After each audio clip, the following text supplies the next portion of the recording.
नमस्कार दोस्तों, मैं निखिल यूपीपीसीएस प्री 2025 के एनालिसिस और रिफ्लेक्शन सेशन में आप सबका स्वागत करता हूं। एंड इस सेशन में हम पर्टिकुलरली क्या पैटर्न शिफ्ट आयोग कर रहा है इन टर्म्स ऑफ कि कौन से टॉपिक्स पूछे जा रहे हैं, क्या ऑप्शंस का पैटर्न है, इन सब पे चर्चा करेंगे ताकि जो अभ्यर्थी अगले साल के लिए प्रयास कर रहे हैं या फिर जो अभ्यर्थी अभी प्रिपरेशन मोड में है उनके लिए इसकी मदद हो। ऑल्सो एक सवाल जो हम सबके मन में रहता है कि क्या कट ऑफ रहेगा, वो मैजिक नंबर क्या है जो हम सब अभी डिस्कस कर रहे हैं, उस मैजिक नंबर पे कैसे साइंटिफिक तरीके से पहुंचे जा सकते हैं उस तक जाएंगे। मेरा नाम निखिल है और मुझे यूपीपीसीएस और यूपीएससी दोनों एग्जाम्स का डीप अंडरस्टैंडिंग और कन्वेंशनल विजडम है और मैं इस माध्यम द्वारा आप तक वो साझा करना चाहता हूं। तो पेपर जो था वो 2024 के पैटर्न को कंटिन्यू किया गया है। 2024 का पैटर्न जिसमें क्वेश्चंस लेंदियर थे, जिसमें क्वेश्चंस ट्रिकियर थे, ऑल्सो कि जिसमें ऑप्शंस भी बहुत क्लोजर थे, अनलाइक अर्लियर टाइम्स की जहां पे ऑप्शंस को बहुत इजीली एलिमिनेट करा जा सकता था, वो अब करना मुश्किल है। At the same time even after like arriving at two, फिर 50-50 होने के बाद भी मुश्किल रहता है कि आपका सही आंसर क्या है वो पहुंचने तक। So that itself makes paper trickier and also a bit on the difficult side. One more thing to understand here is कि यूपीएससी ने अब अपने पैटर्न यूपीपीसीएस ने अपने पैटर्न को अब यूपीएससी की तरफ शिफ्ट कर लिया है। कैसे कि अब जो सवाल है वो मोस्टली स्टेटमेंट बेस्ड आने लगे हैं। ऑल्सो अब आयोग भी वर्ड प्ले करने लगा है, जैसे वो टेरा रॉक्सा वाला क्वेश्चन था, जैसे सिमिलरली राज्यसभा एंड 312 आर्टिकल वाला क्वेश्चन था। ये सारे क्वेश्चंस जो है वो प्योरली वर्ड प्ले पे बेस्ड है। Similarly even single statement based questions भी जो थे अब वो मल्टीपल स्टेटमेंट बेस्ड के स्वरूप में प्रेषित किए जा रहे हैं। तो ये जो चीजें 2024 में स्टार्ट हुई थी वो अब सब चीजें कंटिन्यू हो ही रही है। अगर हम एनालिसिस की बात करें तो जैसा मैंने कहा कि वन लाइनर जो है वो ऑलमोस्ट जीरो है। जो सिंगल बेस्ड क्वेश्चंस भी थे कि जैसे ग्लोबल फाइनेंशियल स्टेबिलिटी रिपोर्ट है, फिर लेबर वेज गैप रिपोर्ट है, ये सारे सिंगल स्टेटमेंट बेस्ड क्वेश्चंस है, सिंगल स्टेटमेंट वन लाइनर है, पर उनको भी अब मल्टीपल स्टेटमेंट के रूप में दिखाया जा रहा है। तो इन सब के बाद भी रैंडम फैक्ट को वो कंटिन्यू ही रख रहे हैं, जबकि उन्हें पहले वन लाइनर के स्वरूप में पूछा जाता था, पर अब उनको 2 या 3 स्टेटमेंट बना करके वन ओनली, टू ओनली ऐसे स्वरूपों में पूछा जा रहा है। अगेन जो असर्शन एंड रीजन वाले क्वेश्चंस थे जो कि अराउंड 20 के आसपास थे, जो इस साल कंपैरेटिवली इजियर थे, वो कंटिन्यू है और इनमें भी काफी सारे ऑप्शंस जो एक्सप्लेन कर रहा है या एक्सप्लेन नहीं कर रहा है, इनमें काफी क्लोजर है। तो अगेन यहाँ पे आयोग की आंसर की और हमारी आंसर की कुछ जगह पे वैरी कर सकती है। फिर तीसरे टाइप के क्वेश्चन जो थे वो मैच द कॉलम्स वाले, इसमें भी कॉलम्स वाले के जो ए बी सी डी और यहाँ पे 1 2 3 4 ऐसे कॉलम्स को मैच करना था। ये प्रारूप के सवाल बहुत ही चैलेंजिंग थे क्योंकि इनमें ऑप्शन सारे क्लोजर थे। आपको इवन एक कॉलम पता होने के बाद भी आपको 2 ऑप्शन के साथ में चूज करना पड़ रहा था। तो इससे एक्यूरेसी पक्का से पक्का कम होगी। एट द सेम टाइम जो ऑप्शंस की जिसमें कॉलम्स दिए हैं और आपको कितने करेक्ट या फिर कितने नॉट करेक्ट पूछा था। अगेन यहाँ पे जो नॉट करेक्ट वाला ट्रिक है ये बहुत ही सिग्निफिकेंट रोल प्ले करेगा, क्योंकि मैंने जितने भी अभ्यर्थियों से बात करी है उन सारों का यही कहना है कि नॉट करेक्ट जो है वो कई जगह पे वो लोग नहीं देख पाए। तो ये ट्रिक प्ले कर सकता है।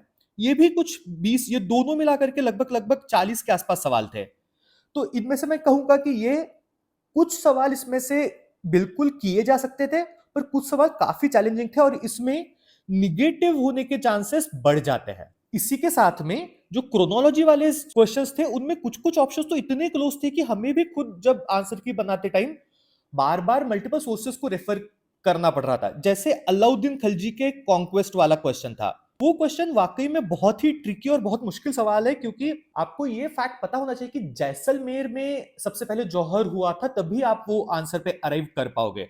सिमिलरली रिवॉल्ट में हम लोग फीचर्स पढ़ते हैं, पर एग्जैक्टली कब किस टाइम ड्यूरेशन में हुए थे ये पता कर पाना थोड़ा सा मुश्किल रहता है। सिमिलरली जो वॉर्स थी कि एंग्लो फ्रेंच वॉर है, एंग्लो मराठा वॉर है, सिख वॉर है, तो ये वॉर हम लोग फ्रैगमेंटेड तरीके से पढ़ते हैं, पर उनका एक साथ टाइमलाइन लगा पाना थोड़ा सा चैलेंजिंग रहता है। तो इसीलिए ये वाला पार्ट भी हल्का सा चैलेंजिंग था, पर कुछ कुछ सवाल इसमें भी कंपैरेटिवली आसान थे। इसमें जो ऑप्शंस बेस्ड सवाल थे, जैसे मैंने कहा कि जो सिंगल लाइनर भी क्वेश्चंस थे उनको भी ऑप्शन के रूप में, स्टेटमेंट के रूप में दिखाया जा रहा था, वो क्वेश्चंस हल्के से डुएबल थे। जैसे मैंने कहा कि जो रिपोर्ट्स पूछी थी, या फिर जिसके बाद में जो साइंस के क्वेश्चन थे, एनवायरमेंट के क्वेश्चंस थे, कैरिंग कैपेसिटी वाले, सस्टेनेबल डेवलपमेंट गोल्स वाले, वो क्वेश्चन कंपैरेटिवली डुएबल थे, कन्वेंशनल लाइन से थे, और हम लोगों ने काफी सारे वो पार्ट हमारे चैनल में भी कवर किए थे। तो आई थिंक मुझे लगता है कि ये पार्ट बहुत स्कोरिंग एरिया था after assertion and reasons. Similarly option based में जो फैक्चुअल लिस्ट वाले क्वेश्चंस थे कि 1 2 3 4 ऑप्शन दिए थे और एक क्वेश्चन था, और उसमें कहा था कि इनमें से कौन कौन इनको करता है, जैसे कि एंजाइम्स वाला क्वेश्चन था कि पेप्सिन, काइमोट्रिप्सिन, ट्रिप्सिन वाला जो क्वेश्चन था। तो ऐसे क्वेश्चंस, दो कुछ क्वेश्चन डुएबल थे, आसान थे, पर काफी सारे क्वेश्चंस उसमें से ट्रिकी थे, क्योंकि उन क्वेश्चन में रैंडम फैक्चुअल लिस्ट तो थी ही, पर उसी के साथ में आपको ऑप्शन कॉम्बिनेशन करके भी थिंक आउट करना पड़ रहा था।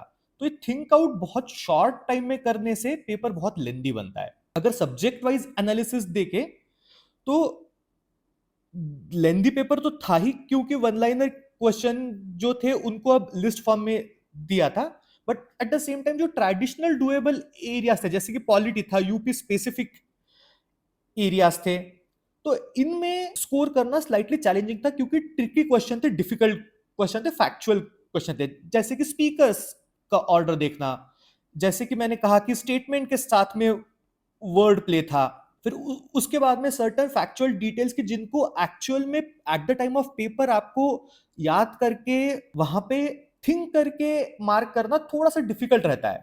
तो this also like makes paper a bit on the challenging side.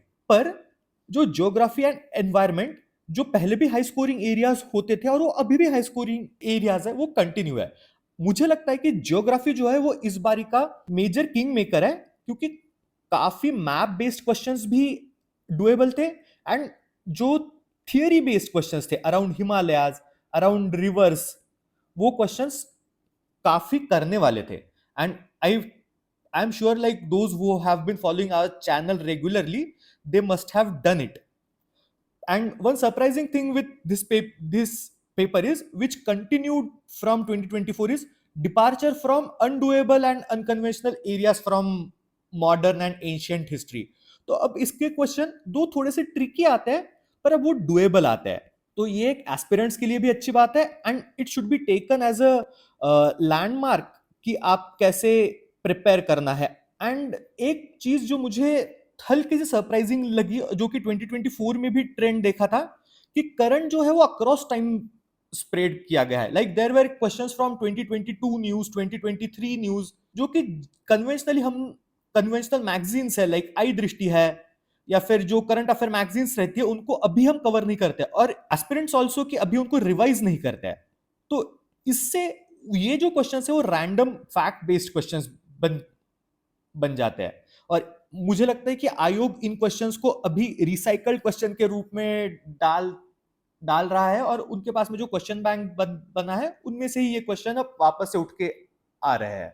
Again the discussion about what would be the cut off, और यहाँ पे क्या होना चाहिए। तो फिर अब अगेन सब हर कोई अपना नंबर कोट करता है। आप इलाहाबाद की गलियों में जाइए, आप लखनऊ की गलियों में जाएगा, या फिर आप ओआरएन की गलियों में जाएंगे, हर जगह पे क्या वो मैजिकल नंबर है, सबकी चर्चा लगी रहती है। मुझे ऐसा लगता है कि एक एनालिटिकल वे बनाया जा सकता है कि जिसमें हम इजी डुएबल क्वेश्चंस को, प्लस कुछ क्वेश्चंस को जो जिनमें हमें दो फैक्ट पता है और जिन पे हम 50-50 तक अराइव होते हैं, प्लस कुछ क्वेश्चन जो ट्रिकी रहते हैं, उस जिनका हमें रिमोट आइडिया रहती है पर एग्जैक्ट आंसर नहीं पता, एंड प्लस कुछ क्वेश्चन जो हमारे रैंडम इलिमिनेशन से आते हैं, कि जो मोस्ट ऑफ द लोग अभी कन्वेंशनली मार्केट में प्रैक्टिस करते ही है।